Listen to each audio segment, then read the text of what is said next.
नमस्कार. अभ्यास गणिताचा या यूट्यूब चॅनलमध्ये आपलं स्वागत आहे. या व्हिडिओच्या माध्यमातून आपण घटक क्रमांक 2 रेषा आणि कोन या घटकातील एक प्रकार या ठिकाणी आपण सोडवणार आहोत. यामध्ये आपल्याला दिसत असेल की एक तक्ता दिलेला आहे आणि तो तक्ता आपल्याला या ठिकाणी पूर्ण करायचा आहे.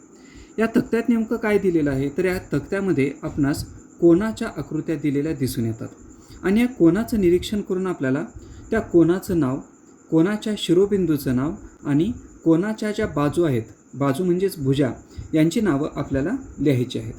सुरुवातीला आपल्याला ह्या तक्त्यामध्ये एका आकृतीबद्दलची माहिती दिलेली दिसून येते.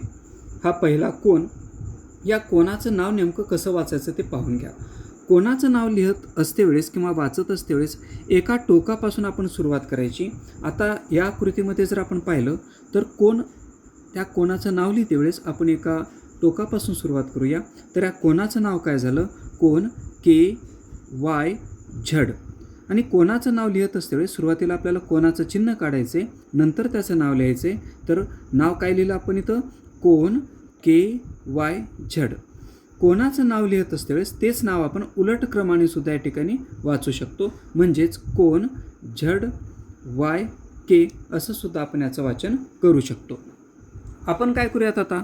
पुढे जे 3 आकृत्या दिलेल्या आहेत त्या 3 आकृत्यांच्या कोनांची नावं या ठिकाणी लिहूयात. आता दुसऱ्या आकृतीमध्ये तुम्ही पाहू शकता, दुसऱ्या आकृतीमध्ये जे कोन आहे त्याचं नाव आपण कोन RAD असे लिहू शकतो. कोन RAD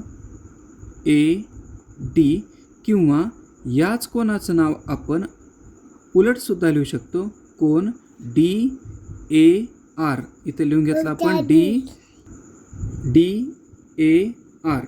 आता तिसऱ्या प्रश्नामध्ये आपण पाहू शकतो कोनाचं नाव लिहायचे कोन TAP किंवा त्याचंच नाव आपण उलटसुद्धा लिहू शकतो. कोन PAT. चौथ्या आकृतीमध्ये पाहू शकता तुम्ही.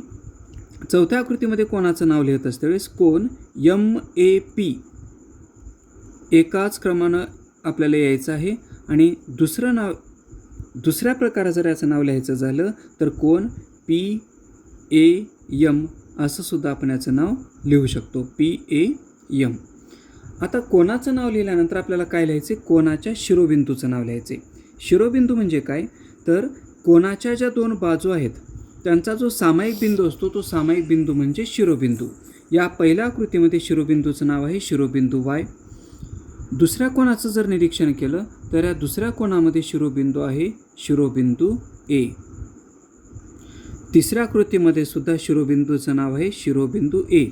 तो कोपऱ्याचा बिंदू या ठिकाणी आपल्याला पाहायला मिळतो.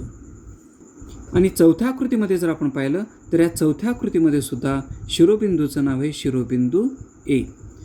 त्यानंतर आपल्याला कोनाच्या बाजू म्हणजेच भुजा यांची नावं लिहायची आहेत. कोनाच्या बाजूंची नावं लिहिते वेळेस हे जे 2 किरण आहेत, ज्या 2 किरणांपासून कोन तयार झाला आहे त्या किरणांची नावं आपल्याला लिहायची असतात. तर या ठिकाणी किरणांची नावं आहेत किरण YK आणि किरण YZ. म्हणजे या आकृतीच्या बाजू आहेत. दुसऱ्या आकृतीमध्ये पाहू शकता की किरण AR आणि दुसरा आहे बाजू या ठिकाणी आपल्याला किरण AD. तिसऱ्या आकृतीमध्ये जर पाहिलं तर या ठिकाणी 2 बाजू आहेत. पहिली बाजू आहे किरण AT आणि दुसरी बाजू आहे किरण AP. आणि चौथ्या आकृतीमध्ये जर आपण त्यांच्या बाजू पाहिल्या तर ते आहेत किरण AM आणि दुसरी बाजू आहे किरण AP.